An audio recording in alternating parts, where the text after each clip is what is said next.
The texts of Harmless Joe by Tony Birch and Deadliana by Philip Gwynne are both known for their characteristic cultural voice. Birch employs a sense of marginalization that society shows to Aboriginals.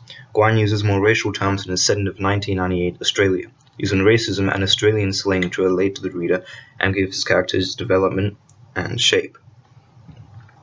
Harmless Joe is not a standalone book that Tony Birch made, but rather a part of a collection of similar stories in one book by Birch called Common People, and Harmless Joe is one among many in it.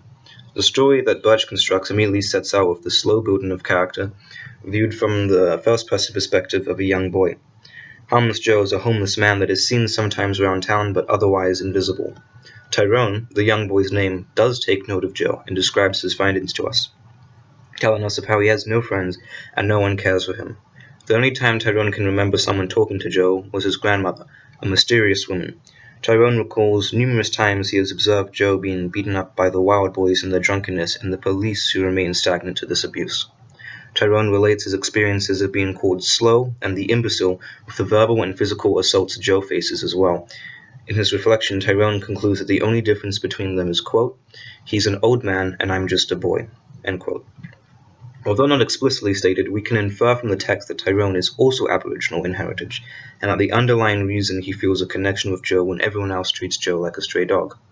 We can prove this as Tyrone's grandmother is the only one ever seen with Joe. She teaches Tyrone about the personification of the earth, when Tyrone was younger, taking him to a waterfall that was red, which is scientifically due to the iron in the ground, but choosing to instill a sense of animistic belief in Tyrone, saying that, quote, "There's the earth, Tyrone, and she's bleeding for you. She's bleeding for all of us, because sometimes we're no good," end quote. We later find out that Tyrone knows about the Aboriginal creation story of Grug, quote, "a special bird from another time who takes care of the land and takes care of all of us," end quote. This would never be taught to students in school, which itself is another way that they outcast Aboriginal people and try to eliminate their culture.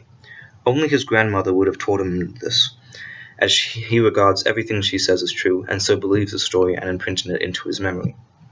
Tyrone also feels that he is an outcast from society, and so feels drawn to Joe, routinely observing Joe's daily life from the shadows, perhaps comparing it with his own. On one occasion he visits Joe's shack in the woods when Joe is not there, and even within the rudimentary building that Joe calls home, Tyrone finds peace and calls it, quote, "a peaceful life," end quote. Later Tyrone finds a previous classmate who is now pregnant and whose water just broke. He decides to help her, and she still addresses him as the slow kid and "you creep." Tyrone helps her anyway, deciding to take her to Joe's house in hope that he can help her. This shows how he distrusts government agencies such as the police and health services, but how he has that connection with Joe that we discussed. With no mention of Tyrone's father throughout the text, we can guess that Joe is his father figure or mentor that Tyrone has a subconscious relation with. But that is a depressive text. Philip Gwynne constructs a more realistic culture and fully fleshed out text in his book Deadliana, which describes both the views of the Aboriginal community as well as the white community with their opinions about each other. The main character of Deadliana is Blackie, a white boy that plays AFL and has a very condescending attitude, yet is troubled by the things he sees around him. Blackie does not conform to the general attitudes of the public that racially divides whites, Gurnyas, and the Aboriginal people, Nangas. Gwynne uses Blackie as a bridge between these two split worlds. Blackie starts interacting with Aboriginal people but denies affiliation, choosing to appeal with his previous world, but that starts to change when he falls in love with an Aboriginal girl and starts a relationship. Blackie befriends her brother and increasingly starts to resist common views about Aboriginals and sides with them instead.